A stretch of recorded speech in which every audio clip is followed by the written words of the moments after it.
آؤ تذکرہ امام حسین میں کربلا کے بعد کیا ہوا۔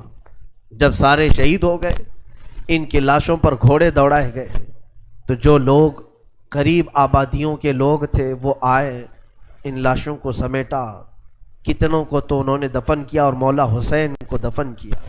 اب بیویاں خیمے میں تھیں، قیدی بنائی گئیں۔ سیدہ زینب فاطمہ زہرا کی سگی بیٹی ہیں، حسین ابن علی کی سگی بہن ہیں، زوجات امام حسین ہیں، بی بی سکینہ ہیں۔ اس خیمے میں چند عورتیں رہ گئیں اور بیمار زین العابدین ہیں۔ یزیدی لشکر کی طرف سے لوگ آئے اور کہا کہ اپنے ہاتھ آگے بڑھاؤ۔ ہاتھ آگے بڑھائے گئے تو ان کو ہتھکڑیاں ڈال دی گئیں۔ رسول اللہ کے گھر والوں کو ہتھکڑیاں ڈال کر باہر نکالا گیا، خیمے اجاڑ دیے گئے۔ بعض روایات یہ بتاتی ہیں کہ خیموں میں آگ لگا دی گئی۔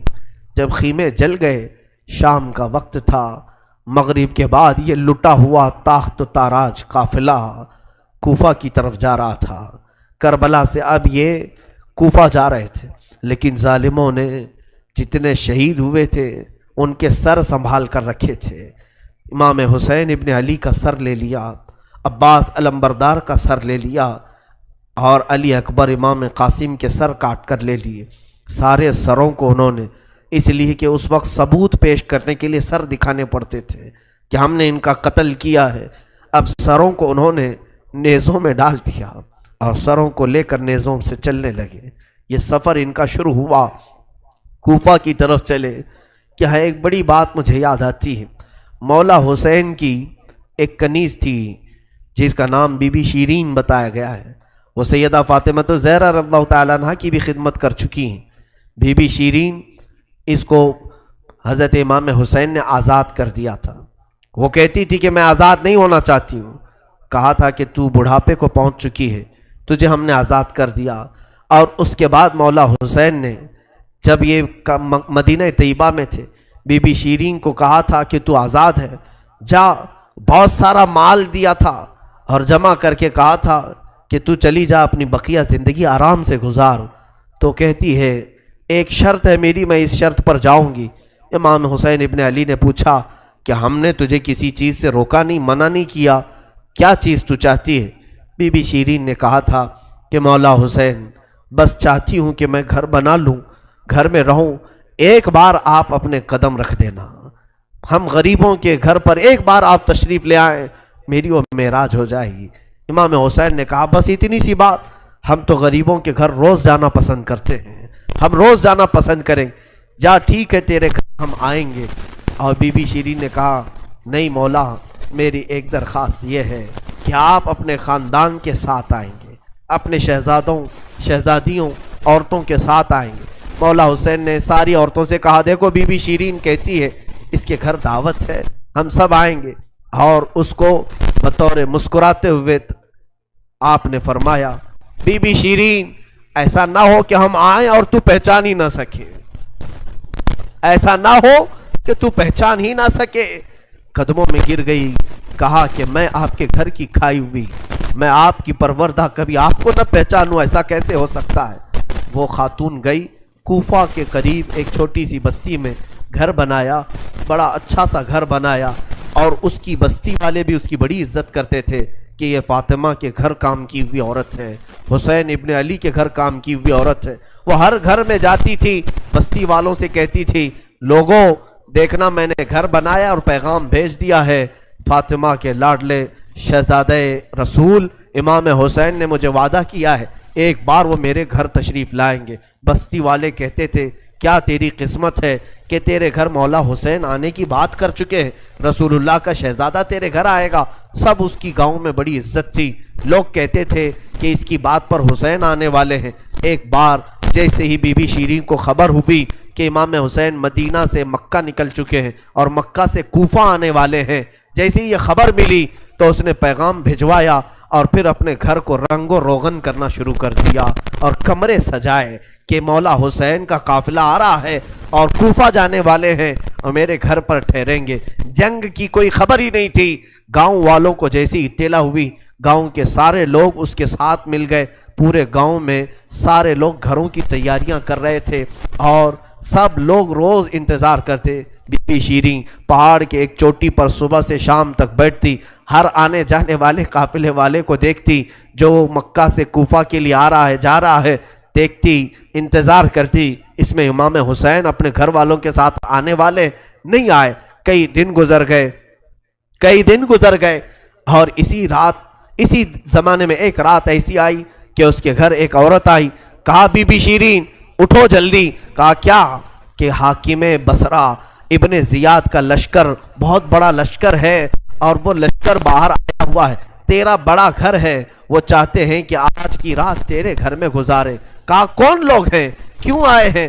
کہا سنا ہے کہ ایک باغی نے بغاوت کی تھی اور اس کا سر کچل دیا گیا، اسے مار کر کے اس کا سر لایا گیا ہے اور اسی کو دمشق امیر المومنین یزید کے پاس لے جایا جا رہا ہے. بی بی شیریں نے کہا پتہ نہیں کون سا باغی تھا، کس نے بغاوت کی تھی، کس سے جنگ ہوئی تھی، خبر نہیں ہے. بہرحال اگر حاکم کا قافلہ گھر کے دروازے پر کھڑا ہے تو میں دروازہ کھول دیتی ہوں. دروازہ اس نے کھولا. بہت سارے رات کا وقت ہے، شہزادوں کے سر نیزوں پر لٹکے ہوئے ہیں. حسین ابن علی کا چہرہ دھول میں اٹا ہوا تھا، زلفیں چہرے پر آئی ہوئی تھیں. بیویاں سب باندی بنا کر لائی گئی تھیں اور سب جکڑی ہوئی تھیں، چہرے ان کے بالوں سے ڈھاکے ہوئے تھے. اس خاتون نے دیکھا اور کہا ہائے ہائے افسوس، قیدی آئے ہیں میرے گھر.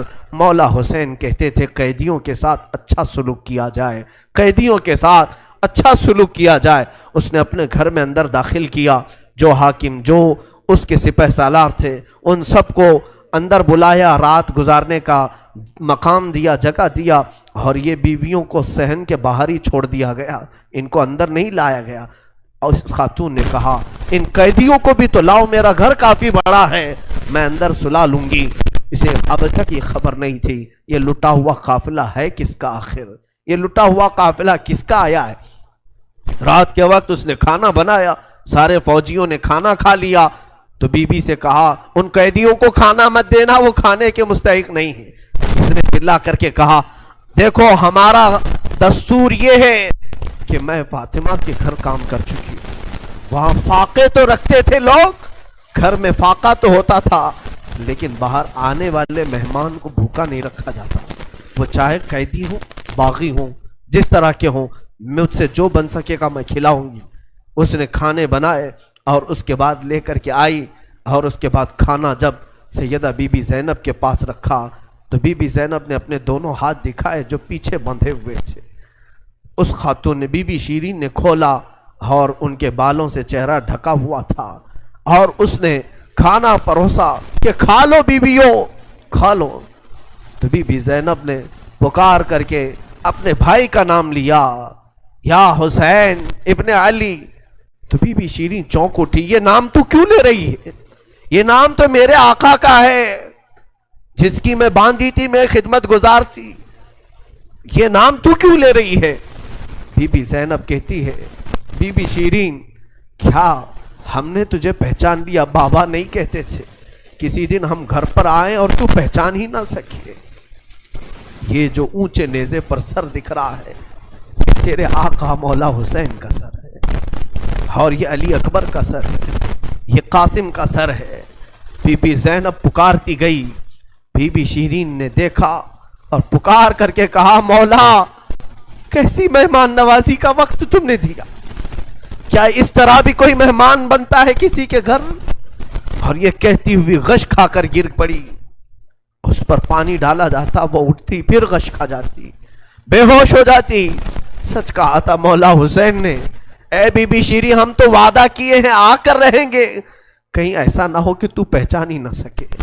سچ کہا تھا مولا حسین، آپ اس حالت میں میرے گھر آئے کہ میں پہچان نہ سکی، کیونکہ وہم و گمان میں بھی نہیں تھا کہ فاطمہ کے لاڈلے کا کٹا ہوا سر کبھی گھر آ سکتا. وہ غش کھا کر کے گر گئی. روایات میں ہے صبح جب اٹھا لوگوں نے فوجیوں نے اٹھ کر کے دیکھا تو بی بی شیریں کا جسم ٹھنڈا پڑ چکا تھا، اس کی روح نکل چکی تھی. غم حسین میں لوگوں کی جانیں چلی گئی. یہاں آج دو آنسو ہمارے نکلتے ہیں تو لوگ ہمیں بولتے ہیں غم حسین میں لوگوں کی روح نکل گئی. جو اصلی محبت کرنے والے تھے وہ دنیا سے ہی رخصت ہو گئے. مولا حسین کی محبت کرنے والی بی بی شیریں دنیا میں نہیں رہی. کہا آخری جملے اس کے یہ تھے، گھر بڑی آن شان سے اس لیے بنایا تھا کہ ایک بار مولا قدم رکھیں گے. اب انہوں نے قدم رکھ دیا تو اب جینے میں کوئی مزہ نہیں ہے، اب میری زندگی کی تمنا پوری ہو گئی ہے. اس کے بعد یہ قافلہ نکلا، کوفہ کی طرف جا رہا تھا، ابن زیاد تک پہنچنا تھا. حاکم بصرہ، حاکم کوفہ عبید اللہ بن زیاد کے پاس یہ قافلہ جانے سے پہلے کئی منزلوں پر رکا. دوسری رات آئی تھی. دوسری رات ایک گرجا گھر کے پاس ان کا قیام ہوا. وہ ایک عیسائی کا گرجا تھا، وہاں پر قیام ہوا. عیسائی نے دیکھا کہ بہت سارے کٹے ہوئے سر آئے. اس نے بھی اپنے چرچ میں رکنے کی اجازت دی تھی. ہائے افسوس، عیسائی بھی رحم کھا رہے ہیں. کیسے وہ مسلمان تھے جو رسول اللہ کے گھر والوں پر رحم نہ کھا سکے. عیسائی نے وہاں پر رکنے کی اجازت دی. اس کے بعد کہا، رات کو اس نے کہا کہ یہ جو سروں پر، یہ جو نیزوں پر سر ہیں، کیا یہ ہمیں ایک رات کے لیے دو گے؟ لوگوں نے کہا لے لو لے لو، لیکن امانت کے ساتھ واپس کرنا کہ یہ ہمیں دمشق پہنچانا ہے. اس نے سر حسین کو لیا، دھول کو صاف کیا، اس لیے کہ اسے دور سے اس چہرے میں کچھ چمک نظر آ رہی تھی. اس عیسائی راہب نے رات کے وقت دیکھا، ایک تخت پر رکھ کر کے سر حسین کا غور سے مطالعہ کرنے لگا اور اپنی پرانی کتابوں سے ملانے لگا. پرانی کتابیں پڑھتا تھا اور چہرہ دیکھتا تھا، بار بار دیکھتا تھا. پھر چیخ کر کے کہا، ہاں میں اپنے مقام کو پہنچ گیا، اس لیے کہ مقدس کتابوں میں لکھا ہوا ہے نبی کے آخری نبی کا نواسا ظلمن قتل کیا جائے گا اور اس راستے سے جائے گا، اور یہاں کی گرجا میں اگر رکے تو گرجا میں جو خدمت گزار ہے وہ اس کی خدمت کرے، مولا اسے جنت عطا کرے گا. وہ عیسائی راہب کہتا ہے وہ چہرے میں ساری علامتیں جو کتابوں میں لکھی یہی ہیں. وہ ایمان لے آیا، کلمہ طیبہ پڑھا، اسلام قبول کیا. رات میں اس کی دنیا بدل گئی. میرے عزیزو، اسی کو کہا جاتا ہے اسلام زندہ ہوتا ہے ہر کربلا کے بعد. حسین کے انتقال کے بعد بھی اسلام پھیل رہا، ایمان دوسروں کو بانٹ رہے ہیں. صبح تک اس گرجا میں رکے، پھر دن پورا گزارے اور شام کے وقت ٹھنڈے وقت میں کوچ کرنے کا ارادہ کیا. اور سر امام حسین جو ان لوگوں نے نیزے پر لیا تھا اس کو ایک جگہ گاڑ دیا، اور اس کے بعد اپنے پانی وغیرہ کے استعمال کے بعد قافلے کو کوچ کرنے کا حکم دیا. قافلہ آگے چلا، لیکن جو فوجی آتا سر حسین کو اٹھانے کے لیے نیزے پر، وہ تو ہلکا ہو چکا تھا لیکن وہ زمین میں ایسا گڑ چکا تھا کہ اٹھتا نہیں تھا، کسی سے ہل نہیں رہا تھا. بہت لوگوں نے کوشش کی. پھر آ کر کے انہی ظالم یزیدیوں نے بی بی زینب سے کہا، اے خاتون، یہ تمہارے بھائی کا سر زمین پر ایسا جمع ہوا ہے، ہٹتا نہیں ہے، آگے بڑھنا ہے ہمیں، یہ ہٹتا نہیں ہے. بی بی زینب نے غور سے دیکھا اور کہا، قافلے میں دیکھ لو سب ہیں یا نہیں، قافلے میں سب ہیں یا نہیں. دیکھا گیا تو بی بی سکینہ قافلے میں نہیں تھی، قافلے میں موجود نہیں تھی. بی بی زینب نے کہا، وہ میرا غیور بھائی ہے، اپنے خاندان والوں کو چھوڑ کر کہیں جاتا نہیں تھا، اپنی بچی کا غم ہوگا، آگے نہیں بڑھتا، تلاشو سکینہ کہاں ہے. لوگوں نے ڈھونڈنا شروع کیا. پہاڑ کی ایک چھوٹی سی چوٹی پر وہ بیٹھی ہیں اور ایک خاتون کی گود میں بیٹھی ہیں.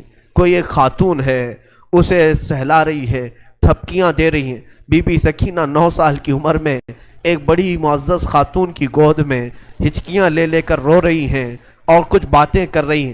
بی بی زینب نے دور سے دیکھا، خاندان کی کچھ عورتیں اور آئیں، پکارا، سکینہ جانے کا وقت ہو گیا، تم یہاں کیا کر رہی ہو. دوڑ کر کے جیسی سکینہ کے قریب آئے تو دیکھا نہ وہاں عورت تھی نہ کوئی خاتون تھی. سکینہ کو اٹھایا، کیا کر رہی تھی تم یہاں، کیسے آئی، کون عورت، کس سے بات کر رہی تھی. سکینہ نے کہا، میں جانتی نہیں تھی، یہاں حاجت کے لیے آئی تھی، اچانک ایک خاتون نمودار ہوئی، اس نے مجھے گود میں اٹھایا، بوسے دینا شروع کیا، میرا ماتھا چوما. میں نے پوچھا کہ تو کون ہے، تو اس نے کہا، اے بچی تو نہیں جانتی، میں تیری دادی فاطمۃ الزہرا ہوں، میں فاطمۃ الزہرا ہوں، رسول اللہ کی شہزادی ہوں. میں اپنی دادی کے گود میں سو گئی، بڑا نرم گود تھا، بڑی ان کی